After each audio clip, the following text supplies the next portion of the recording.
It is the best day of the week. That's right. It's New Comic Book Day. But before we get into this week's reviews, make sure to hit that subscribe button and bell notification so you don't miss any of my future videos. I'm going to start this episode off talking about this week's DC Comics, starting with Action Comics issue number 1035. I have really been enjoying this current run of Superman Action Comics by Philip Kennedy Johnson. It has been really great. We're kind of building up to Superman leaving for War World, which we got a glimpse of in the Future State Superman comics. But it's been really emotional because you're getting a really in-depth exploration of his relationship, specifically with his son John, because as we know from John's solo series, which I'm going to talk about next, he is going to take over for Superman while his dad is off at Warworld, and he's doing this full well knowing, John has returned from the future to, current day Metropolis, and he knows that essentially this is where he no longer sees his dad in history, where he knows that there's a good chance his dad isn't going to come back. But of course, Superman, being Superman, doesn't think that.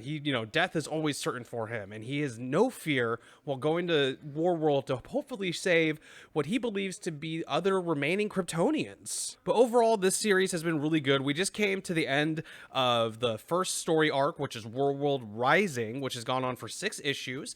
Superman has met up with the Authority, which he has actually been assembling in another comic, Superman and the Authority, and they're about to go to Warworld and, go and do what they're going to do there. But yeah, it's been a really great build up to this. This story arc has been fantastic.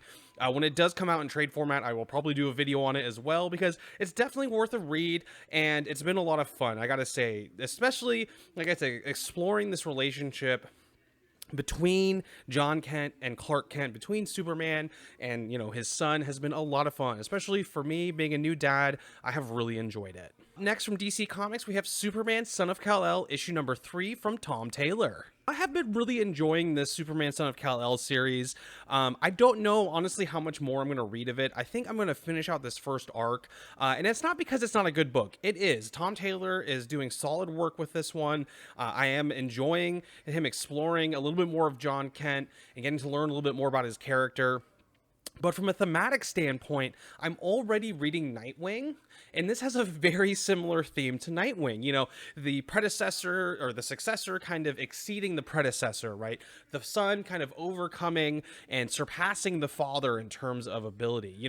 Nightwing in Bloodhaven is doing things that Batman cannot do in Gotham. He's using his money to try and better lives of other people. He's trying to do all these things in Bloodhaven. And John is doing something very similar. Superman even says earlier on, and what he has said in the Superman solo series as well as Action Comics, is that John has the potential to exceed him, and he is enamored with that. He loves his son because he knows his son is going to be so much better than he could have ever been. And as much as I enjoy seeing that, especially coming from Superman to his son, Superman being Superman, I'm already getting that from Tom Taylor, so I'm probably going to give this one to the end of the arc.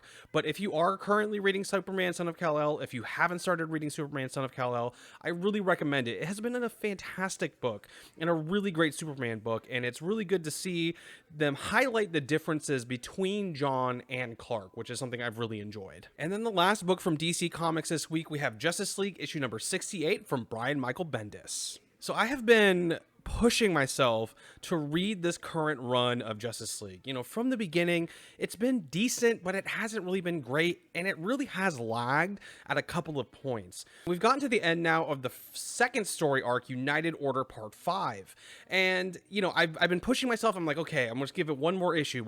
I've been saying that for a couple of issues now, and 68 was going to be my last issue if it didn't seem like the story was going to pick back up. And it did. He's been building up these kind of 2 separate running storylines, one focusing more on Green Arrow, Black Canary, and Checkmate and everything like that, and then the other one focusing on, the United Planets and interaction with the Justice League. And he's finally finished the United Planets side, and now we're just getting the Black Canary, the Checkmate side of it with Green Arrow and everything, and it looks like that story is going to be the next arc, which is great because I'm a little bit more excited about that story than I was about the United Planets one. It was kind of getting really drawn out. It wasn't moving very quickly, and we had this other one kind of building in the background that seemed much more interesting. So I'm really glad I pushed myself a few issues deeper to give Bendis the time he needed to kind of pick this story up and start running with it. He's really been focusing on Naomi, which I understand. That's one of the characters he created. I'm sure he really wants to build her up. She has her own series coming out and everything. So, I'm sure he wants to focus on time building that character and helping people get to know her. But now it seems like we're finally going to dive into it, and we're going to get to the story that he almost seems like he really wants to tell more, because it's been building for a while with this one. So yeah, I'm really happy I pushed myself to issue 68 here of Justice League. If you wanted to jump in at issue 68, or if you left the series earlier on, now this is a good issue to come in on. Issue 68, things have kind of picked up a little bit, and we're starting to get somewhere. He's definitely fixed the issues that he was having with the dialogue in particular. The dialogue in this issue ran much smoother than it had in previous ones. So overall, it was a great read, and I'm glad I stuck it out. Up next, we're going over this week's indie comics, starting out with BRZRKR from Boom Studios. So BRZRKR issue 5 from Boom Studios came out this week, written by Keanu Reeves and Matt Kindt. And this has been a really great series. I believe it's already been optioned for a couple of projects from Netflix, including a movie, a TV show, and I think an anime. And they're definitely getting it ready to be adapted. When reading this, it is very cinematic in its pacing of storytelling, as well as from the art from Rob Garney. This has been a really fun series. We're starting to really understand, or at least seems like we're getting to a point where we're going to understand where Unit's powers come from. That's Keanu Reeves' kind of character that is very much designed to look like him. But we're starting to kind of get a grasp of who he is as a character. Really starting to understand that he is more than just a immortal killing machine. That there is something deeper going on there. And since they were able to tap into that, the scientists researching him, it seems as though they've uncovered something, which is pretty exciting. But it's definitely a great read. We're building up to some kind of big reveal that I'm really excited for. So BRZRKR has been a great series. The first issue is available. The first 2 issues are available at gtxcomics.com if you want to give this one a read. It has been a really great series so far, and I definitely recommend checking out BRZRKR from Boom Studios. These indie comics from DC and IDW Comics, we have Locke and Key, Hell and Gone, issue number 2. I was super excited for this Locke and Key spin-off series that has gone. It's actually issue 2 was the last issue.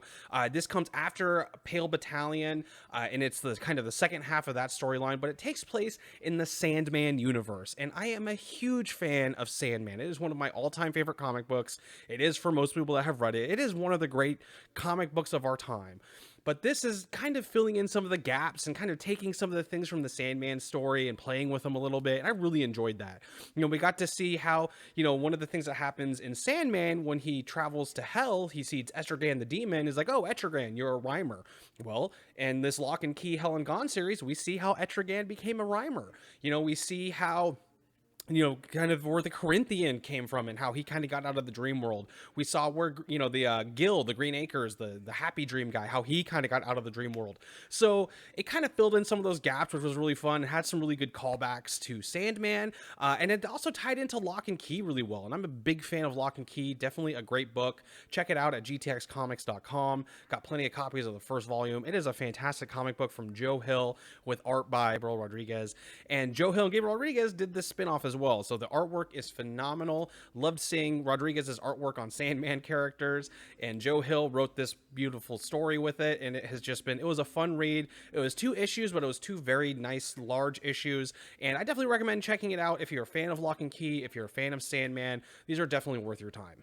All right, I'm going to close out this episode talking about this week's Marvel comics, starting out with Nonstop Spider-Man issue number 5. So Nonstop Spider-Man has been a really fun series so far. The story isn't too heavy. It's a very apparent kind of surface level storytelling. Spider-Man going up against Zemo and some other bad characters and kind of the remnants of Hydra and everything. But what has been really a standout for me in this series is the artwork. It's, they've really done a fun twist on it. In any scene where there's action, all of the panels are actually inverted or shifted or moved around.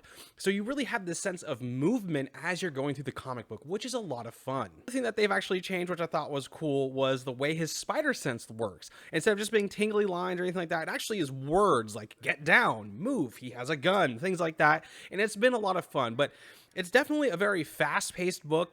You have a lot of movement through the art and through the panel placement throughout the whole thing, so it reads very quickly. But this is definitely giving me my fill of Spider-Man for the time being. I definitely recommend checking out Nonstop Spider-Man if you have a chance, and it is a great read. All right, and the last book that I got to this week was Thor, issue number 17 from Donny Cates. So Donnie has been killing it at Thor recently, and this issue is of no exception. You know, we got back with Angela, Freya, Odin, and Thor all together in Vanaheim, and it is just like this family dynamic playing against this backdrop of monsters in the wild and all this other crazy stuff that's going on. But it was actually another really heartfelt issue. You know, he's put a lot of heart into these characters with the Prey storyline, with this storyline, and he's calling things back with the Black Winter and the death of Galactus and everything. So it has been a great read. Donnie has been doing a fantastic job with Thor. If you're not reading Thor, you should definitely go back. You can get the Devourer King and Prey trade paperbacks at the link down in the description below, and that'll get you pretty much caught up to where we're at now. But it is such a great series, and definitely one of the best books coming out of Marvel right now. And of the things Donnie's writing, this is probably my favorite one that I'm reading from him.